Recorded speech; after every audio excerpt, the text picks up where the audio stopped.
نحمده ونصلي على رسوله الكريم اما بعد بسم اللہ الرحمن الرحیم۔ تبلیغ حضرت مصعب بن عمیر رضی اللہ عنہ۔ حضرت مصعب بن عمیر رضی اللہ عنہ، جن کا ایک قصہ 7ویں باب کے نمبر 5 پر بھی گزر چکا ہے، ان کو حضور اکرم صلی اللہ علیہ وسلم نے مدینہ منورہ کی اس جماعت کے ساتھ جو سب سے پہلے مینا کی گھاٹی میں مسلمان ہوئی تھی، تعلیم اور دین کے سکھانے کے لیے بھیج دیا تھا۔ یہ مدینہ طیبہ میں ہر وقت تعلیم اور تبلیغ میں مشغول رہتے، لوگوں کو قرآن پاک پڑھاتے اور دین کی باتیں سکھلاتے تھے۔ حضرت اسعد بن زرارہ رضی اللہ عنہ کے پاس ان کا قیام تھا اور مقری، پڑھانے والا، مدرس کے نام سے مشہور ہو گئے تھے۔ حضرت سعد بن معاذ رضی اللہ عنہ اور حضرت اسید بن حضیر رضی اللہ عنہ، یہ دونوں سرداروں میں تھے۔ ان کو یہ بات ناگوار ہوئی۔ حضرت سعد رضی اللہ عنہ نے حضرت اسید رضی اللہ عنہ سے کہا کہ تم اسعد کے پاس جاؤ اور ان سے کہو کہ ہم نے یہ سنا ہے کہ تم کسی پردیسی کو اپنے ساتھ لے آئے ہو جو ہمارے کمزور لوگوں کو بے وقوف بناتا ہے، بہکاتا ہے۔ وہ گئے اور ان سے سختی سے یہ گفتگو کی۔ حضرت اسعد رضی اللہ عنہ نے کہا کہ تم ان کی بات سن لو، اگر تمہیں پسند آئے تو قبول کر لو، اگر سننے کے بعد ناپسند ہو تو روکنے کا مذائقہ نہیں۔ حضرت اسید رضی اللہ عنہ نے کہا کہ یہ انصاف کی بات ہے، سننے لگے۔ حضرت مصعب رضی اللہ عنہ نے اسلام کی خوبیاں سنائی اور کلام اللہ شریف کی آیتیں تلاوت کیں۔ حضرت اسید رضی اللہ عنہ نے کہا کیا ہی اچھی باتیں ہیں اور کیا ہی بہتر کلام ہے۔ جب تم اپنے دین میں کسی کو داخل کرتے ہو تو کس طرح داخل کرتے ہو؟ انہوں نے کہا کہ تم غسل کرو، پاک کپڑے پہنو اور کلمہ شہادت پڑھو۔ حضرت اسید رضی اللہ عنہ نے اسی وقت سب کام کیے اور مسلمان ہو گئے۔ اس کے بعد یہ حضرت سعد رضی اللہ عنہ کے پاس گئے اور ان کو بھی اپنے ہمراہ لائے۔ ان سے بھی یہی گفتگو ہوئی۔ حضرت سعد بن معاذ رضی اللہ عنہ بھی مسلمان ہو گئے اور مسلمان ہوتے ہی اپنی قوم بنو الاشہل کے پاس گئے۔ ان سے جا کر کہا کہ میں تم لوگوں کی نگاہ میں کیسا آدمی ہوں؟ انہوں نے کہا کہ ہم میں سب سے افضل اور بہتر ہو۔ اس پر حضرت سعد رضی اللہ عنہ نے کہا کہ مجھے تمہارے مردوں اور عورتوں سے کلام حرام ہے جب تک تم مسلمان نہ ہو جاؤ اور محمد صلی اللہ علیہ وسلم پر ایمان نہ لے آؤ۔ ان کے اس کہنے سے قبیلہ اشہل کے سب مرد و عورت مسلمان ہو گئے اور حضرت مصعب رضی اللہ عنہ ان کو تعلیم دینے میں مشغول ہو گئے۔ فائدہ: صحابہ کرام رضی اللہ عنہم کا یہ عام دستور تھا کہ جو شخص بھی مسلمان ہو جاتا وہ مستقل ایک مبلغ ہوتا اور جو بات اسلام کی اس کو آتی تھی اس کا پھیلانا اور دوسروں تک پہنچانا اس کی زندگی کا ایک مستقل کام تھا، جس میں نہ کھیتی مانے تھیں، نہ تجارت، نہ پیشہ، نہ ملازمت۔ حضرت ابی بن کعب رضی اللہ عنہ کی تعلیم۔ حضرت ابی بن کعب رضی اللہ عنہ مشہور صحابہ اور مشہور قاریوں میں ہیں۔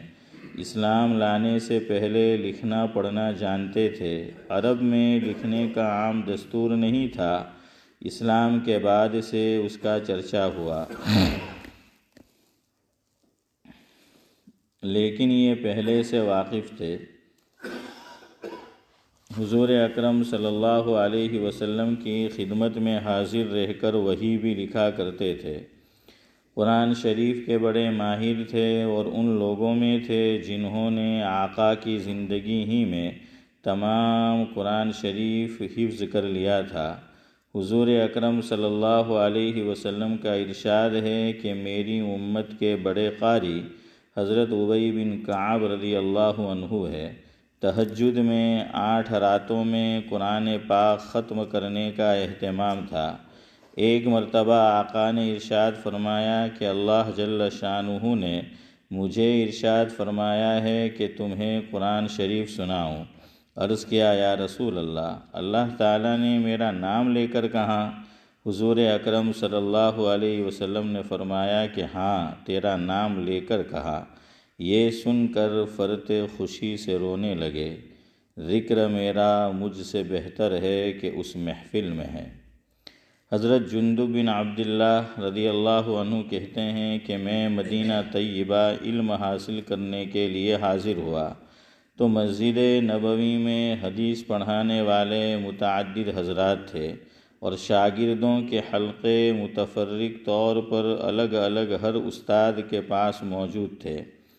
میں ان حلقوں پر گزرتا ہوا ایک حلقے پر پہنچا جس میں ایک صاحب مسافرانہ حیت کے ساتھ صرف 2 کپڑے بدن پر ڈالے ہوئے بیٹھے حدیث پاک پڑھا رہے تھے۔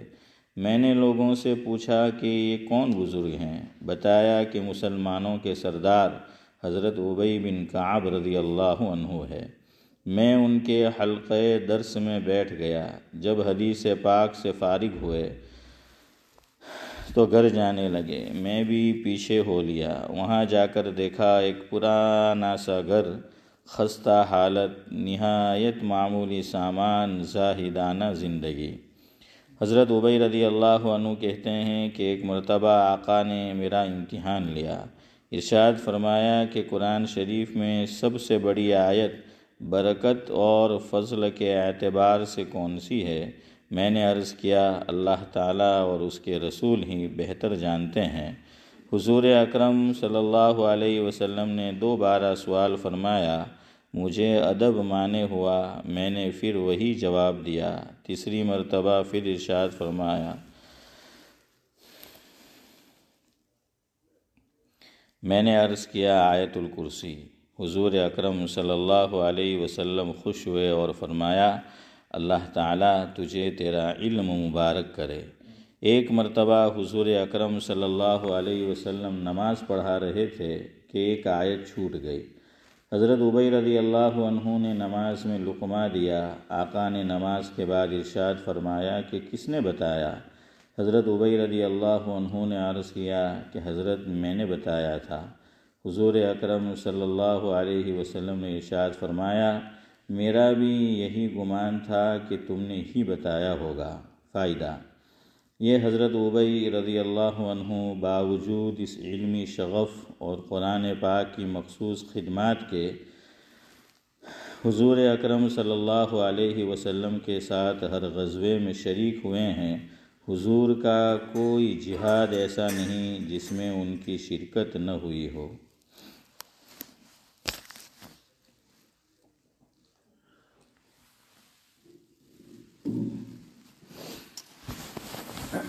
آج کیوں بہت دور بیٹھے ہو؟ قریب آؤ۔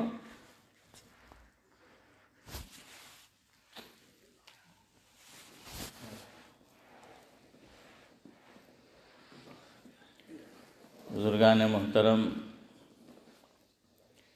رہ گئی کل جو بات ادھوری تھی، رہ گئی کل جو بات ادھوری تھی، کرنا اسے آج پوری ہے۔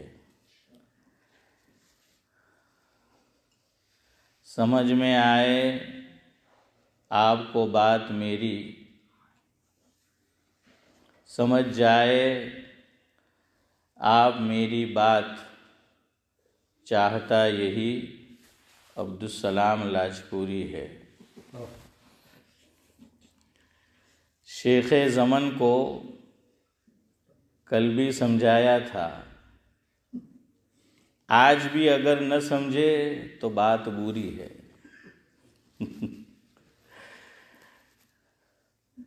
اگر آج بھی وہ نہ سمجھیں میری بات تو میری طرف سے آئم سوری ہے۔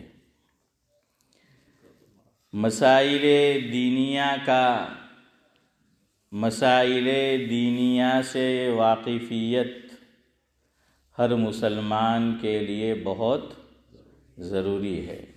بہرحال گزشتہ کل ایک مسئلہ درمیان میں آیا تھا کہ مرض الموت کسے کہتے ہیں، بات یہاں سے چلی تھی۔ مرض الموت، آپ کو میں نے سمجھایا تھا کہ مرض الموت کی دو قسمیں ہیں۔ ایک آدمی پہلے سے بیمار ہے اور ڈاکٹر نے بھی منع کر دیا کہ اب یہ چند ہفتے چند مہینے کا مہمان ہے، تو وہ تو بیمار چلا ہی آ رہا تھا، لیکن مرض الموت جب سے وہ بیمار ہوا اسے نہیں کہیں گے، بلکہ جہاں سے اور جب سے اس کی بیماری بڑھی اور بڑھنے کے بعد وہ موت کی آغوش میں چلا گیا، اسے کہیں گے مرض الموت۔ سمجھ آیا؟ تو ایک تو ایسا آدمی، دوسرا آدمی ماشاءاللہ صحت مند تھا، تندرست تھا، لیکن پھر بیمار ہوا اور وہی بیماری اسے قبر میں پہنچانے کا سبب بنی۔ تو اب یہ بیمار ہوا، یہی اس کے حق میں کیا ہے؟ مرض الموت ہے۔ تو سمجھ آ گیا کہ مرض الموت کسے کہتے ہیں، اسے سمجھنا ضروری ہے۔ پھر میں نے آپ کو بتایا تھا کہ اگر شوہر نے بیوی کو مرض الموت میں طلاق دے دی اور عورت کی عدت ابھی پوری نہیں ہوئی ہے کہ شوہر کا کیا ہو گیا؟ انتقال ہو گیا۔ میں پھر سے پیچھے لوٹتا ہوں اور آپ سے پوچھتا ہوں تاکہ آپ کو سمجھ آئے۔ حالت صحت میں طلاق دی شوہر نے بیوی کو یا حالت مرض میں؟ جزاک اللہ، حالت مرض میں۔ تو حالت مرض میں، بیماری میں، اور اس بیماری میں جسے مرض الموت کہتے ہیں۔ مرض الموت کا کیا معنی؟ کہ وہ مرض، وہ بیماری کہ جس نے اس آدمی کو موت تک پہنچا دیا، یہ اس کا معنی۔ اب عورت کو طلاق دے دی، عورت کی طلاق دی عورت کو، اور ابھی عدت پوری نہیں ہوئی۔ عدت پوری نہیں ہوئی تھی کہ شوہر کا کیا ہو گیا؟ انتقال ہو گیا۔ اب شوہر کا انتقال ہو گیا تو یہ بیوی کس کی حقدار ہوگی؟ آپ سب بولو، لیکن گاڑی آگے اسی وقت بڑھے گی جب یہ بولیں گے، کیونکہ سمجھانا ان کو کل آپ سب سمجھ گئے تھے، لیکن آج یہ پھر نہیں بول رہے ہیں۔ میں پھر لوٹتا ہوں پیچھے۔ شوہر نے مرض الموت میں بیوی کو طلاق دی، بیوی کی طلاق ہو چکی ہے اور ابھی عدت پوری نہیں ہوئی ہے۔ عدت پوری ہو اس سے پہلے شوہر کا انتقال ہو گیا، تو اب یہ عورت شوہر کے مال میں میراث کی، جزاک اللہ، ابھی بولا، دیکھا؟ ہاں، ابھی انہوں نے بولا کہ حقدار ہوگی۔ ان کا ایک اور اشکال تھا، پہلے وہ پورا کرتے ہیں اور بات آگے کی آپ کو سمجھ آئے گی۔ پھر یہ کل ایک بات یہ بھی کہہ رہے تھے کہ طلاق دی ختم ہے، کہ طلاق دی رشتہ ختم۔ تو میں نے کہا کہ نہیں، ختم نہیں، کرو میری اگلی بات ہضم ہے کہ عورت شوہر کے گھر میں ہی عدت گزارے گی، اور اگر شوہر کا گھر نہیں ہے، رینٹ پہ رہ رہے ہیں، کاؤنسل کا مکان ہے، ہاؤسنگ کا مکان ہے، پرائیویٹ میں کسی کا کرائے پر لیا ہے، الغرض جس مکان میں میاں بیوی ساتھ میں رہ رہے تھے، عورت عدت وہیں گزارے گی۔ اب انہوں نے کہا کہ نہیں، طلاق ہو گئی ختم، رشتہ ختم، وہ تو چلی گئی، ان کی بات ایک حد تک صحیح ہے، لیکن وہ ہمارا معاشرہ، ہمارا سماج، ہماری سوسائٹی، ہمارے اندر جو رسم و رواج، اس کے مطابق انہوں نے کہا کہ بھئی طلاق ہوئی تو عورت اس کے میکے چلی گئی، ماں باپ کے گھر چلی گئی، ماں باپ نہیں ہے تو بھائی بہن جو بھی رشتہ دار ہے اس کے گھر چلی گئی۔ میں نے کہا کہ نہیں، عورت کو اسی گھر میں عدت گزارنی چاہیے تھی، چاہے ایک طلاق دی ہو، چاہے 2 طلاق دی ہو، چاہے 3 طلاق دی ہو، چاہے شوہر کا انتقال ہو گیا ہو، ان تمام صورتوں میں عورت عدت کہاں گزارے گی؟ شوہر کے گھر میں گزارے گی۔ دلیل بہت پاورفل دلیل، قرآن کریم کے اندر ایک سورت ہے، اس کا نام ہی ہے سورہ طلاق۔ سورت کا نام کیا ہے؟ سورہ طلاق۔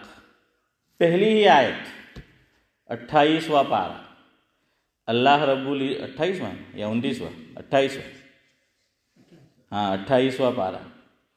تو سورہ طلاق میں اللہ رب العزت ارشاد فرماتے ہیں کہ یا ایھا النبی اذا طلقتم النساء فطلقوهن لعدتهن واحصوا العدة واتقوا الله ربكم لا تخرجوهن من بيوتهن ولا يخرجن۔ اب یہاں سے بھائی جو پیسج میں بیٹھے اللہ کے بندو آہستہ بات کرو، کرنا ہے آپ کو آہستہ کرو، ادھر ڈسٹرب ہوتا ہے، یعنی کیسی قوم ہے۔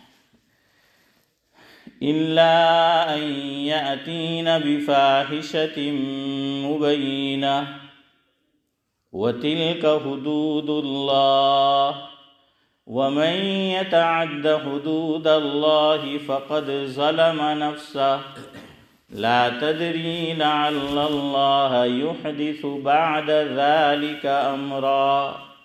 یہ قرآن نے فرمایا اور فائدہ بتایا، شوہر کے گھر میں عدت گزارنے کا فائدہ بتایا قرآن نے۔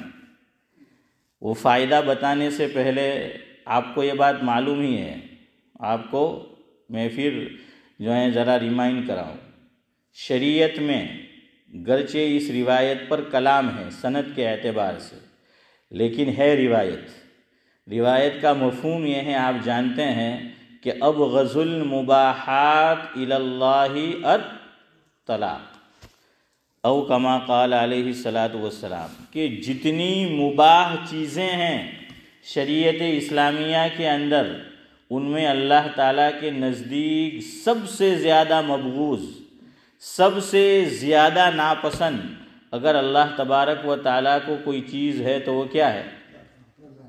طلاق ہے۔ یہ حدیث پاک کا جو ہے وہ مفہوم ہے۔ اور ایک روایت میں فرمایا اللہ کے نبی صلی اللہ علیہ وسلم نے، اس پر بھی سند کے اعتبار سے کلام ہے، لیکن بہرحال علماء نے روایت کو لیا ہے، مفہوم یہ ہے کہ جب کوئی بلا شرعی عذر کے، بلا کسی عذر کے طلاق دیتا ہے تو اللہ تعالیٰ کا عرش ہل جاتا ہے۔ میں نے ایک جملہ بڑھایا ہے، بلا کسی شرعی عذر کے یا بلا کسی معقول عذر کے۔ عذر ہو تو شریعت نے طلاق کا بھی طریقہ بتایا ہے، تو بھائی طلاق کا طریقہ بتایا ہی اس لیے ہے کہ ضرورت پڑنے پر استعمال کیا جا سکتا ہے، تو ضرورت کرنے پر اس کو استعمال یہ کیا جا سکتا ہے، تو اس کی اجازت تو ہے، گنجائش تو ہے، لیکن اس کو پسند نہیں کیا گیا۔ یہ ایسی چیز ہے کہ اس کو پسند نہیں کیا گیا، اور اسی لیے دیکھیے گھر ٹوٹنے سے بچ جائے، طلاق میں اور آپ ایک دم سے دے دیتے ہیں۔ ہمارا معاشرہ، ہمارا سماج، قربان جائیے شریعت کی تعلیم پر جیسے نکاح کا طریقہ بتایا، طلاق کا طریقہ بھی بتایا ہے. طلاق کا طریقہ ہے باقاعدہ. قرآن کریم میں اللہ رب العزت نے بتایا، حدیث پاک میں اللہ کے نبی صلی اللہ علیہ وسلم نے کچھ اس کی تشریح کی کہ کس طریقے سے طلاق دینی ہے. لیکن ہمارے یہاں طلاق 99.99 شریعت نے جس طرح طلاق دینے کو کہا ہے نہیں ہوتی. الٹپ حسن بھائی ہم لوگ کیا کرتے ہیں، اب تو کہنا پڑے گا حسنین، دونوں بیٹھے بھی ساتھ میں ہیں، آگے پیچھے ہیں تو اب حسنین. تو اس کا جو ہے وہ طریقہ بتایا گیا ہے. اب جو مسئلہ مجھے سمجھانا ہے، کل میں نے سمجھا دیا تھا، ان کی سمجھ میں نہ آیا، اس کی برکت سے آپ کو اور چیزیں بھی جاننے کی ملے گی. یہ فائدہ ہے کہ ان کی سمجھ میں نہ آنے کا بھی فائدہ ہے، ورنہ آج میں اس بات کو نہیں چھیڑتا. آج ذرا اس کو میں کھول کر اور کھل کر بیان کروں گا. تو آج آپ ان کو دعا دینا، لیکن عادت نہ بگڑے اس کا بھی دھیان رکھنا. تو بہرحال شیخ زمن، طلاق بات پہلے سمجھو. طلاق کی 3 قسمیں. ایک کا نام ہے طلاق رجعی، دوسرے کا نام ہے طلاق بائن، تیسری کا نام ہے طلاق مغلظہ. رجعی عارف بھائی اس کا معنی ہوتا ہے ایسی طلاق کہ شوہر نے بیوی کے مطالبے پر طلاق دی. بعض مرتبہ بیویاں بھی جو ہیں مطالبہ کرتی ہے اور بلا کسی معقول عذر کے مطالبہ کرتی ہے. کوئی معقول عذر نہیں ہے. اللہ کے نبی صلی اللہ علیہ وسلم نے حدیث پاک کا مفہوم ہے، ایسی عورت پر نورانی بھائی لعنت فرمائی. فرمایا کہ وہ جنت کی خوشبو بھی نہیں سونگے گی. جو بلا کسی معقول عذر کے کیا مانگتی ہے، شوہر سے طلاق. بعض مرتبہ کسی غیر مرد سے آنکھیں لڑ جاتی ہے، شادی شدہ ہے، اب شوہر میں اس کو ہر چیز عیب نظر آتی ہے اور طلاق کا جو ہے وہ مطالبہ، یا کوئی اور جو ہے وہ عذر کہ جس کی وجہ سے طلاق کا مطالبہ، تو شریعت نے اس کو پسند نہیں کیا. یہی بات مرد کے لیے. کبھی مرد کی آنکھ کسی عورت سے لڑ جاتی ہے، اور عام طور پر چودھری صاحب ایسا ہوتا ہے جس سے آنکھ لڑی ہے وہ اس وقت تک اس کے ساتھ لڑے گی نکاح کرنے کے لیے ہیں اسماعیل چچا کہ جب تک وہ پہلی کو فارغ نہ کر دے. عام طور پر وہ دوسری کی ڈیمانڈ ہوتی ہے کہ پہلے پہلی والی کو کیا کر، فارغ کر. تو حافظ صاحب کیا ہے کہ میں تجھ سے نکاح کروں، اور مرد اس کی ہاں میں ہاں ملاتا ہے، تو یہ بھی اب گنہگار ہے. اس کے لیے بھی وہی وعید ہے کہ بلا کسی معقول عذر کے. اور بعض مرتبہ تو بچے ہوتے ہیں، اولاد ہوتی ہے، پورا گھر پورا سنسار تتر بتر ہو کے رہ جاتے ہیں. لیکن نہ کبھی یہ باتیں عام طور سے مجمع میں بیانات میں کہی جاتی ہے، نہ سنی جاتی ہے، نہ کوئی سننا چاہتا ہے، نہ کوئی جو ہے وہ پوچھتا ہے. عام طور پہ لوگ یہ سمجھتے ہیں کہ طلاق کا تو اسلام میں کوئی طریقہ ہے ہی نہیں، جیسا میرے جی میں آئے، جیسا آپ کے جی میں آئے، جیسا سب کے جی میں آئے بس طلاق دینی ہے. اور زیادہ تر طلاق بھی غصے میں ہوتی ہے. اور پھر جب آدمی کو ہوش آتا ہے پچھتاتا ہے کہ آوی نے کہے کہ مول صاحب میں تو انہیں طلاق نہیں دیا ہوں تو بہુ غصہ وہ تو غصہ میں طلاق دی دی એમ કે તો થઈ જાય કંઈ વધો નહીં કે નહીં થાય. تو ہمارے استاد فرماتے تھے کہ بھائی پیار محبت میں تو نکاح ہوتا ہے. ہاں تو تجھے کس نے کہا تھا کہ بھائی تو غصے کے اندر جو ہے وہ طلاق دے دے. اور شریعت نے اتنی کڑی پابندی لگائی ہے. ابو داؤد شریف کی روایت ہے جس کا مفہوم یہ ہے کہ 3 چیزیں چودھری صاحب، مذاق میں بھی حقیقت اور حقیقت میں بھی حقیقت. اتنا سیریس مسئلہ ہے یہ، اس کو جوک بھی نہیں بنا سکتے، مذاق بھی نہیں بنا سکتے. آپ عورت کو چھیڑنے کے لیے، مذاق کرنے کے لیے ٹیکسٹ میسیج میں بھی ایسی بات نہیں کہہ سکتے، زبان سے بھی ایسی بات نہیں نکال سکتے۔ 3 چیزیں آقا نے فرمائی۔ مذاق بھی حقیقت کا روپ اختیار کر لیتا ہے، اور حقیقت تو حقیقت کا روپ دھارن کرتا ہی ہے۔ وہ 3 چیزیں کیا ہے؟ پہلے زمانے میں ایک چیز ہوا کرتی تھی، غلامی، غلام باندی حسن بھائی ہوا کرتے تھے، تو ان کو آزاد کرنا۔ تو اگر کسی نے مذاق میں بھی اپنے غلام کو کیا کہہ دیا محی الدین بھائی کہ تو آزاد ہے، تو وہ کیا ہو گیا؟ آزاد۔ اب پھر وہ کہے کہ نہیں یار میں نے تو مذاق کیا تھا، نہیں، یہ گویا کہ بندوق کی گولی ہے اور کمان سے نکلا تیر ہے، اب گیا سو گیا، ہو گئی بات۔ نمبر 2، نکاح۔ 5-6 لوگ بیٹھے تھے، مرد عورت ہے، اور مذاق میں ہی اس نے کہا کہ مجھ سے شادی کرے گی، یا اس نے کہا مجھ سے شادی کرے گا، مذاق میں، اور اس نے کہا کہ ہاں 2 گواہ موجود ہے، وکیل کی ضرورت نہیں ہے چونکہ خود مرد عورت موجود ہے، نکاح ہو گیا۔ یہ مذاق نہیں چلتا۔ ہاں اب آپ کہیں گے کہ خطبہ تو ہوا نہیں، تو خطبہ سنت ہے، کوئی فرض و واجب نہیں ہے۔ خطبے کا سننا واجب ہے، جو بھی خطبہ ہو، لیکن پڑھنا یہ سنت ہے۔ بغیر خطبے کے بھی نکاح جو ہے وہ ہو جاتا ہے۔ تیسری چیز، طلاق۔ ویسے ہی کہ میں نے مذاق میں ٹیکسٹ کر دیا، مذاق میں زبان سے جو ہے وہ بول دیا، اور کہا کہ نہیں yes I am joking, I am not serious, تو بھائی تو سیریس ہے کہ نہیں ہے؟ شریعت سیریس ہے، حافظ امتیاز، شریعت اس مسئلے میں سیریس ہے۔ 2 بلکہ 2 نہیں، کچھ کام ایسے ہیں جس میں شریعت مذاق کو برداشت نہیں کرتی۔ ایک نبی کی شان میں گستاخی، شریعت اس میں مذاق برداشت نہیں کرتی۔ ایک اللہ کی شان میں گستاخی، شریعت اسے برداشت نہیں کرتی۔ قرآن کریم کی شان میں گستاخی، شریعت اسے برداشت نہیں کرتی۔ صحابہ کرام کی شان میں گستاخی، شریعت اسے برداشت نہیں کرتی۔ اہل بیت کی شان میں گستاخی، شریعت اسے برداشت نہیں کرتی۔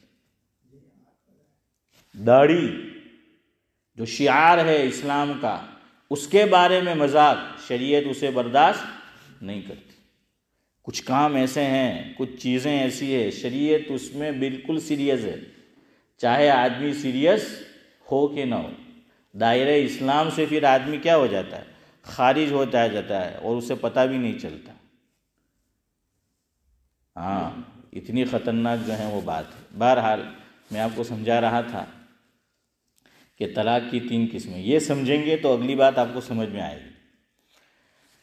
طلاق رجی، قرآن کی آیت جو میں نے پڑھی ہے نا، وہ خاص طور سے آپ کو ایک بات سمجھانی ہے، اس لیے میں آپ کو یہ سمجھا رہا ہوں۔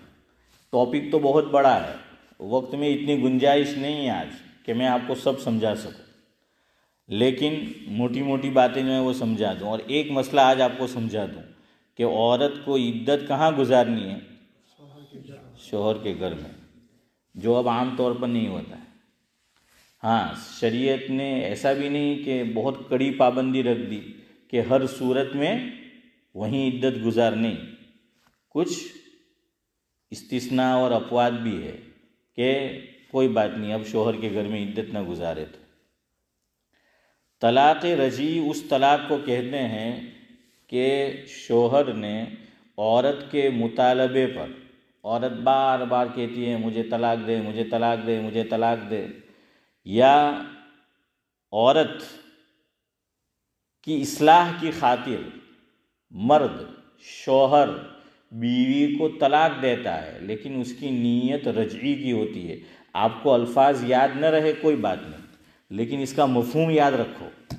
طلاق رجعی کا مطلب یہ کہ یا تو بیوی کے مطالبے پر یا بیوی کی اصلاح کی خاطر شوہر ایک طلاق دیتا ہے، اور یاد رکھو طلاق ایک ہی دینی ہے، چاہے لکھ کر دو تو بھی ایک ہی دینی ہے، چاہے زبان سے بول کر دو تو بھی ایک ہی دینی ہے۔ پرابلم کیا ہے عارف بھائی؟ پرابلم یہ ہے ہمارے سماج میں، ہم یہ سمجھتے ہیں کہ جب تک 3 طلاق نہ دے مرد اور عورت کا رشتہ ختم ہوتا ہی نہیں ہے۔ یہ مس انڈرسٹینڈنگ ہے۔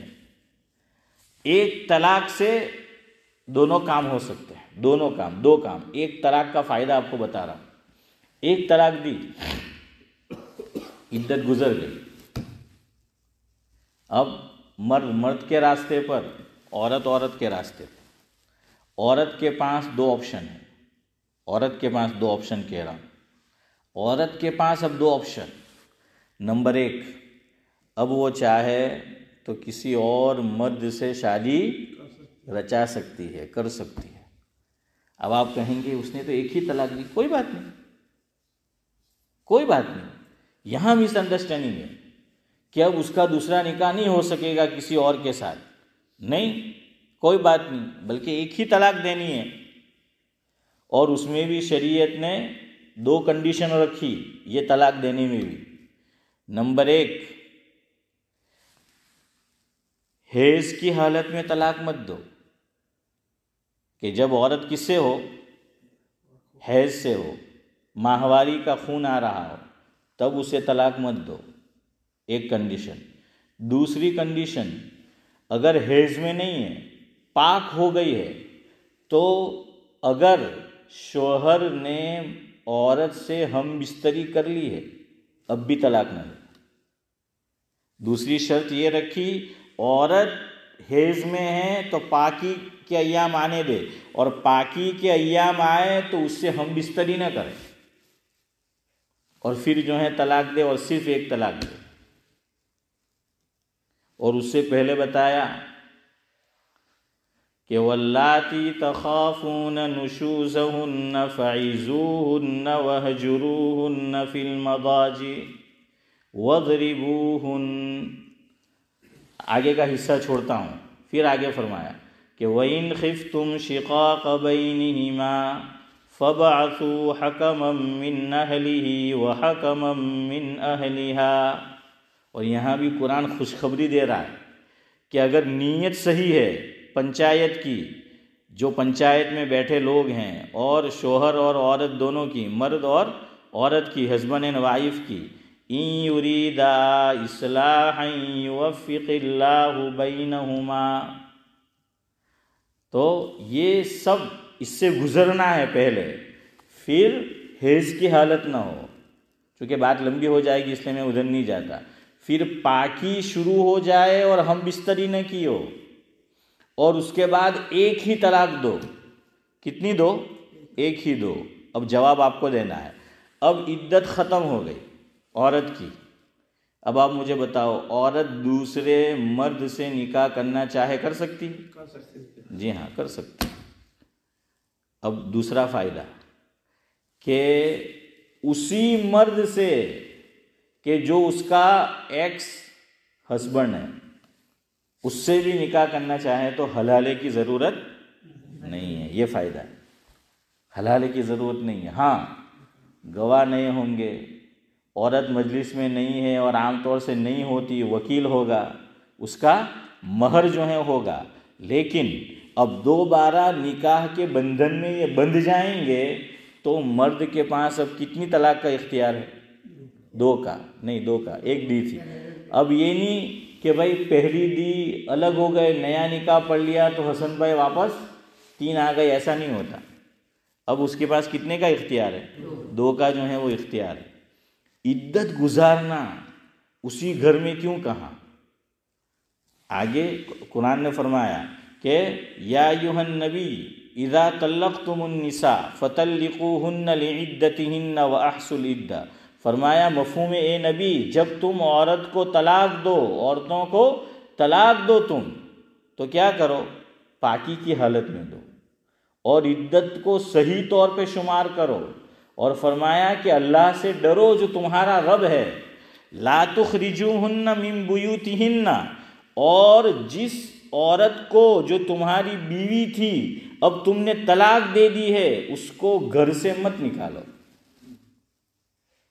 اور آگے فرمایا عورت سے کہ اے عورت تو بھی اپنے ایکس ہسبینڈ کے گھر سے مت نکل.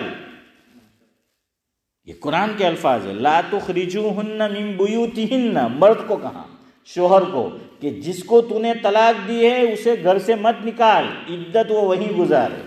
عورت کو قرآن کہہ رہا ہے، اللہ کہہ رہا ہے ولا یخرجن، اور اے عورت خبردار تو بھی مت نکلیو اپنے شوہر کے گھر سے، عدت وہیں پہ گزاریو. الا ان یاتین بفاحشۃ مبینہ.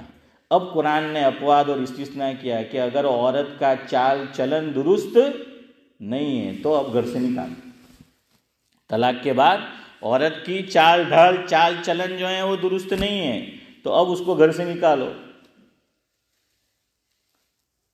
اور اس میں اور استثناء کیا کہ عورت طلاق کے بعد اپنی جان کا خوف ہے کہ اگر جس ہسبینڈ نے، جو اس کا ہسبینڈ تھا ایکس، اس نے طلاق دی، عدت وہاں گزارے گی تو کس کا خطرہ ہے؟ جان کا خطرہ ہے. یا یہ کہ اپنی عزت کا خطرہ ہے.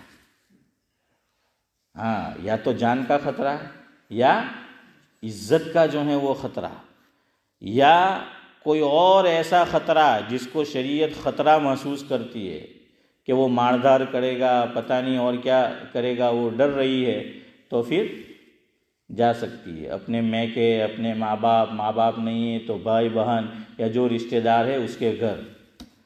ورنہ اگر ایسا نہ ہو تو اب آپ کہیں گے کہ ابھی تو بدی جو عورت ان کے ہے کہ بھائی من تو نہ بھی کھلائے ہیں علی بھائی.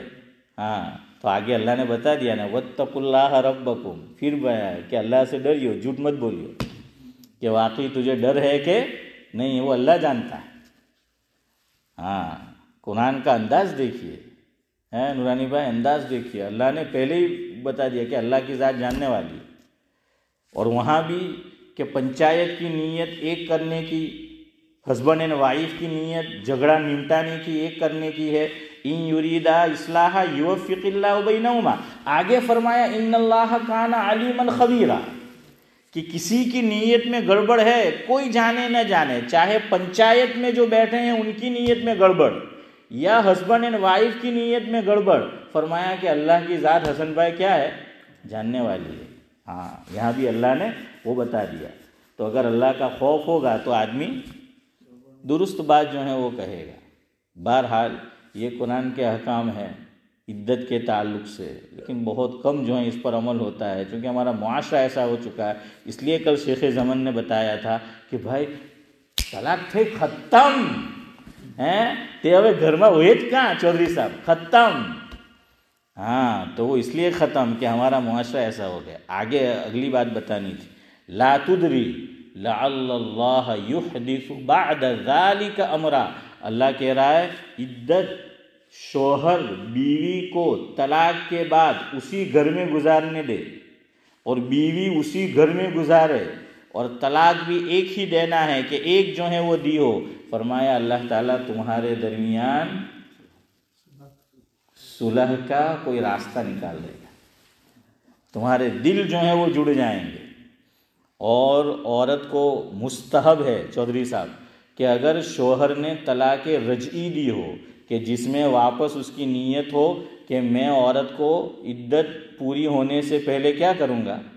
نکاح میں لوٹا لوں گا، تو عورت کو کہاں، ویسے عدت میں آپ جانتے ہیں عورت بھڑکیلے کپڑے نہیں پہن سکتی، فیشنیبل کپڑے نہیں پہن سکتی، لالی پاؤڈر نہیں لگا سکتی. لیکن طلاق رجعی ہو اور مرد کے گھر میں جہاں رہ رہے ہو وہاں عدت گزارتی ہے. مستحب ہے سنو کہ عورت ٹپ ٹاپ کرے، فیشن اختیار کرے، لالی پاؤڈر جو ہیں وہ لگائے، اوروں کے لیے نہیں، ہسبینڈ کے لیے، تاکہ اس کا دل اس طرف کیا ہو؟ مائل ہو. سمجھ آیا؟ ہاں، تو بھائی مائل ہے ایک طرف چچا اسماعیل ہے اور جو ہے گھڑی بھی وقت بتا رہی ہے. چلے آخری بات کہہ کر گفتگو ختم کرتا ہوں، سن لو. ابھی بات ختم نہیں ہوئی، آپ کو اور سمجھانا پڑے گا، خالی ایک مسئلہ آج کے لیے۔ ایک صورت میں میراث کی حقدار ہوگی، ایک صورت میں نہیں ہوگی، وہ سن لو، دو صورت۔ ایک صورت وہی مرض الموت میں عورت کو طلاق دی اور عدت پوری نہیں ہوئی اور شوہر کا کیا ہو گیا؟ انتقال ہو گیا۔ شوہر کے مال میں عورت حقدار ہوگی، کیوں ہوگی؟ ابھی بھی من وجہین وہ شوہر کے کس میں ہے؟ نکاح میں ہے۔ اور دلیل کیا نکاح میں؟ کل بتایا تھا، اسی لیے وہ دوسرے مرد سے شادی نہیں کر سکتی جب تک جو ہے وہ عدت پوری نہ ہو۔ دوسری بات جو میں نے اشارہ کیا درمیان میں، بعض مرتبہ عورت مطالبہ کرتی ہے، مانگ کرتی ہے کہ دے مجھے طلاق، اور بعض مرتبہ تو عارف بھائی ہاں وہ یوں کہتے نہیں مرد نہ بچوں ہے تو دینے پکڑا جو۔ اور یاد رکھیو مرد ہر چیز برداشت کرے گا، اپنی غیرت پہ بات آئے گی نہیں کرے گا بس ہے حسن بھائی، غیرت پہ تے کہ تو منہ بائی لو سمجھے ہیں کہ تو مرد ہوئی تو دے جا لیتی جا، ان کے ایک نہیں تون لیتی جا، یہ کام بگڑے۔ ہاں اور بعض مرتبہ تو میں نے یہ دیکھا ہے، ادھر دیکھو میری طرف، مرد عورت آئے گی، مرد دے جو دے ترا ہمت ہے تو دے، وہ بالکل آمنے سامنے ہے کہ دے ان کے تارا مانگے۔ اب بولنا نہیں چاہیے، پورا نہیں بولوں گا، لیکن ایک اور لفظ عورت بولتی ہے، اپنے یہاں کے اعتبار سے کہہ رہا ہوں، یہاں مجھے نہیں پتا، بھمنڈانو بس آگے جو ہے آپ اب سمجھ جائے، میں نہیں کہوں گا ہیں۔ اب یوں بولتی ہے حسن بھائی، اب یہ تو پچی تو ختم عبدالسلام بھائی، تمہارے ہمجمانو عبدالسلام નું નામ અબ્દુલસલામ લે એટલે હવે વાલેકુમ સલામ થવાનું હે કે મજલિસ જે છે તે પૂરી થવાની, દો હસન દો અબ્દુલસલામ۔ بہرحال تو اب وہ کہے تو وہ پھر طلاق میں ہو جاتی ہے۔ یاد رکھیو مطالبہ کس نے کیا ہے؟ عورت نے، اور مرد نے طلاق دی، ابھی عدت پوری نہیں ہوئی، شوہر کا انتقال ہو گیا، میراث میں سے کچھ نہیں ملے گا۔ فرق سمجھ میں آیا؟ ایک میں عورت مطالبہ نہیں کر رہی ہے تو میراث میں حصہ ملے گا، دوسرے میں عورت نے مطالبہ کیا اور عدت پوری ہو اس سے پہلے شوہر کا انتقال ہو گیا تو نہیں ملے گا۔ اب میں بھی انتقال کرتا ہوں۔ سبحان اللہ بحمدہ، سبحانک اللہم وبحمدک، نشہد ان لا الہ الا انت۔ ارے آج نو تو ذرا پوچھو یار ریزلٹ کے، آج سمجھ آیا کہ نہیں؟